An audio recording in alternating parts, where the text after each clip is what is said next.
Bo Marchionte covers the NFL at college2pro.com, footballinsiders.com, a contributor to CBSSports.com, and a good NFL draftnik as well. Bo, how you doing today? All right, Drew said that the Hall of Fame game yesterday was boring. I'm a Steelers fan. I kind of agree. What do you think? Well, before we talk football, I got to know, can you guys meet the Hardee's Challenge?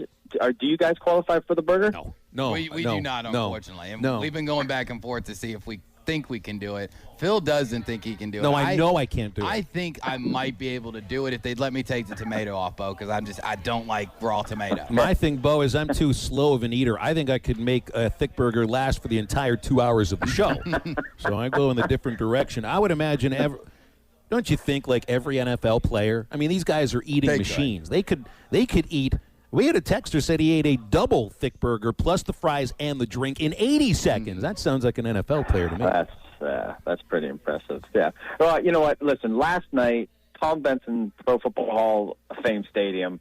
It was a packed house, 21,000 max capacity, fans in the stands, people. I mean, the press box was packed.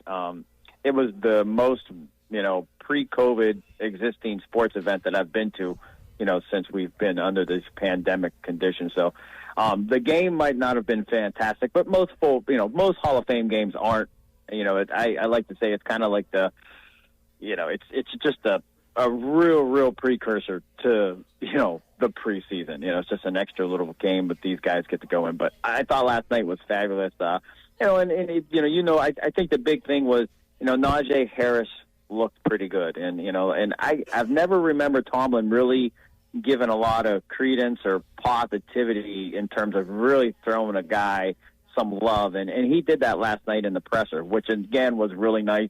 You actually sat in the press room and Tomlin was at the podium. It wasn't a Zoom call. And, he said as much about Harris as everything that they've seen him do in practice, they were able to see last night. And he said he spoke to Harris and others that it wasn't about the spectacular play. He wanted to make the routine plays routine. And I think that's what he was most excited about as a coach and what the Steelers were able to do last night. I loved Harris as a pick, and I still love the Steelers wide receiver pool, bringing Juju back, and Claypool's going to take a big step forward. I hope Deontay Johnson, stops dropping the ball, and Roethlisberger looks like he's, as light as he's been in a long time, and hopefully very healthy. But my aspect is the offensive line. That was a problem for them last year. Might not even be as good as they were last year. So I just don't know what kind of holes there are going to be for Najee Harris. Give me a thought on the Steelers' offensive line. And then, yesterday is not necessarily what you go by, but that for me is the Achilles heel on the Steeler offense. Well, you nailed it. I mean, that is the Achilles heel, and it was last year when it was enormous. It was both Achilles. I mean, they had neither Achilles to work with. That's how bad that offensive line was. Yeah, if they want to see the Najee Harris they envisioned when they took him 27th overall in that draft, that offensive line is going to have to be cohesive and very productive. Tomlin, again, was kind of happy with the production last night. He liked the forward lean that they got. He liked that touchdown by Ballage and how they were kind of able to push that pile. But as you mentioned, it's preseason football. You don't want to get too excited. But I just think any positive progress, though, because the Cowboys are trying to do their thing as well. They're trying to execute their game plan. So I think anything positive that you can take out of practice or preseason football is something you have to say, hey, this is a good thing, and hopefully we can kind of make this work, when they debut in the NFL opener. But, again, that NFL line that they have, no DeCastro, no Pouncey, they got a lot of shakeup amongst that line. And people – some folks, DeCastro and Pouncey, there was their time. There's not a real Steelers fan that really in their hearts would not want those two guys. Were they in their prime?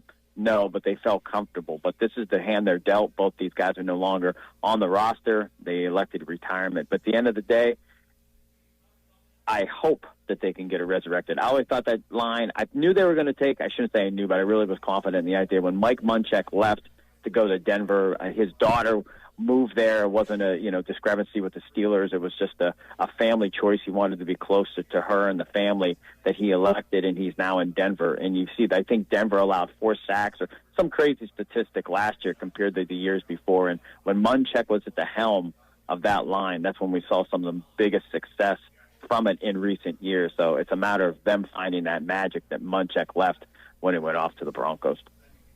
Mo, it was the first preseason game for both of these teams, and definitely for the Steelers. And Big Ben wasn't playing, and you try not to read too much into preseason, and then especially the first preseason game.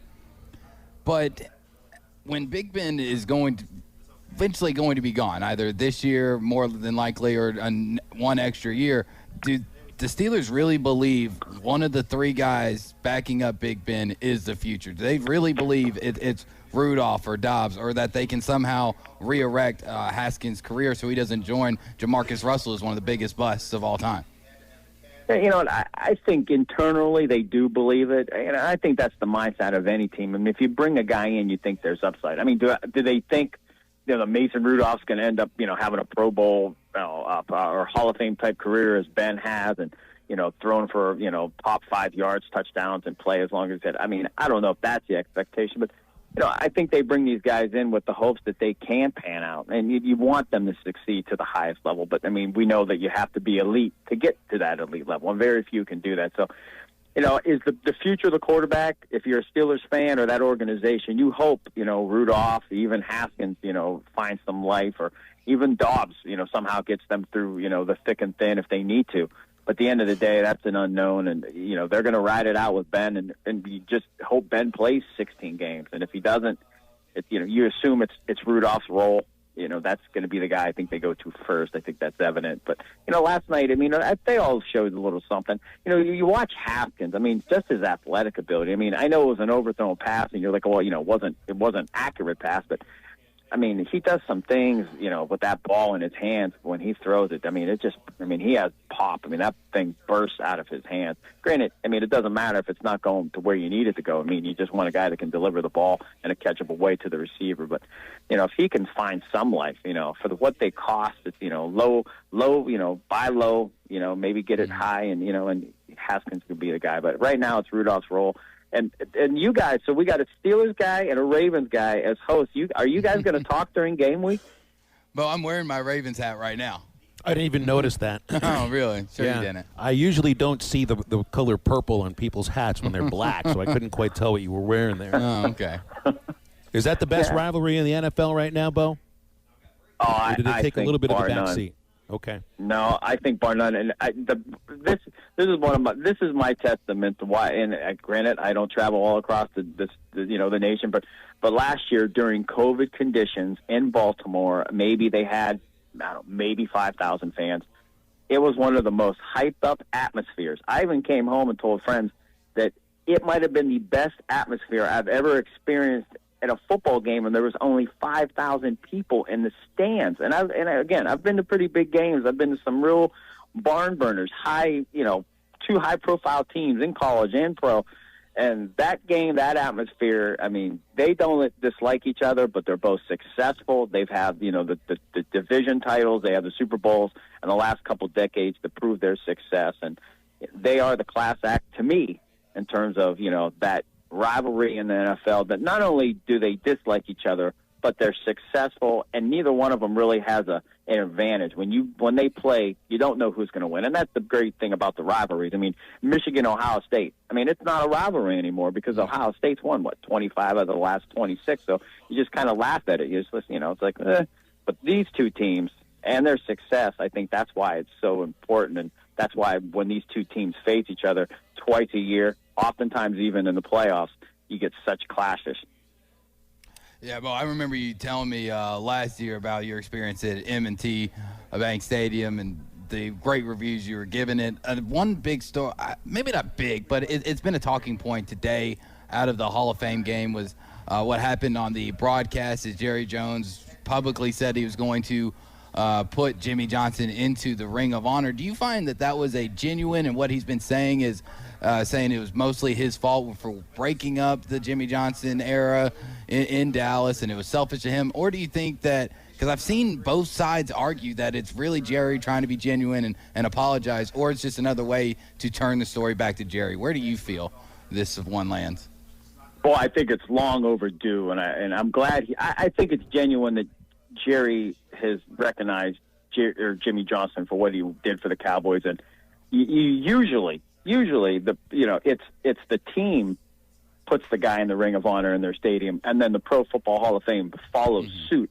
This is the opposite. The Pro Football Hall of Fame, the voters said, hey, this guy's a Hall of Fame coach. Maybe the Cowboys will kind of pick up on it and get on the bandwagon, and Jerry did. It was probably a little bit of public pressure and looking a little bit odd that, this Pro Football Hall of Fame coach is not in your Ring of Honor at, Dallas Stadium. So I think that pushed Jerry's hand to go that route. But I think it's genuine, and even deep down, maybe internally behind closed doors, if he has some resentment for whatever went wrong between their relationship, he'll keep that to himself. But publicly, I think he's doing everything the right thing, and I do think it's genuine. I think there's got to be a point where you say, hey, you know what, this guy, we won 3 Super Bowls basically since that time, from his, when he had the residue of Jimmy Johnson was on those Dallas Cowboys, they had the success. And since that time, I think since 2000, if you look at their record, it's playoff-wise, it's one of the worst. It's really, really bad since the departure of Johnson and everything that they created when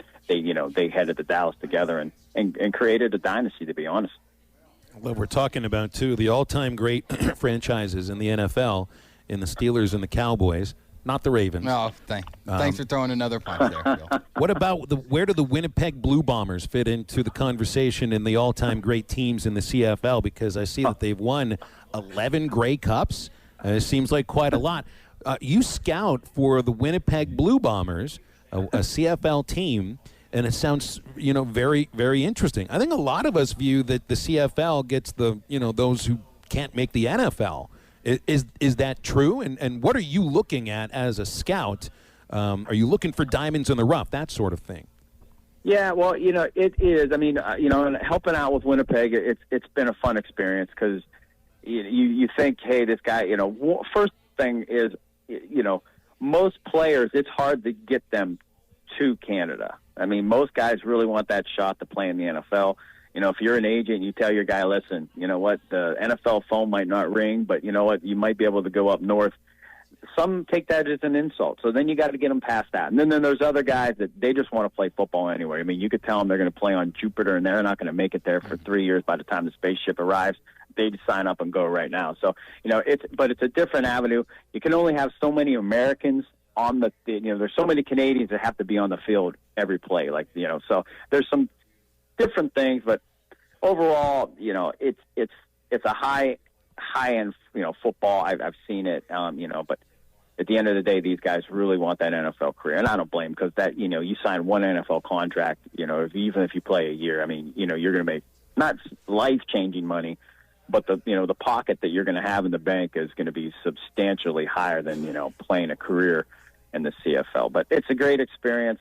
I've been fortunate enough for those guys to kind of, allow me to tag along. And in 2019, the last year, no COVID year in 2020, Winnipeg won the Grey Cup. But there was a long hiatus there, and it was nice to see, winning football back and being a little bit piece of it, I guess, if you want, just with my news and notes that I, pass along and try to put my hand in the pile, if you will. But, CFL football, thankfully it's back. The season starts in August. Usually it starts in May, and they're going to be wrapping things up in November. So a little bit shortened COVID season, but nonetheless very thankful that it's back on course considering there was no season at all in 2020. Very cool. Well, it shows you're a football guy through and through, no matter the country that we're talking about here. Bo, I'm a Steelers fan, so I'm going to be following you now. And hopefully we can do this again sometime during the NFL season. Thanks for your time. Yeah, thank you. And I cannot wait till the Ravens and Steelers play. And I would love to see some video of that studio session of you guys giving each other the evil eye. It's going to be tense. It's a good thing that Drew and I usually do the show in separate studios in different cities. Because we might have to jump across the table at each other on those weeks. As Bo Marchionte, collegetopro.com covers the Steelers, scout for the Winnipeg Blue Bombers, contributor at CBSSports.com. And you can give him a follow at Bo Marchionte, last name spelled Marchionte. And we'll wrap up halftime after the break. Stay with us.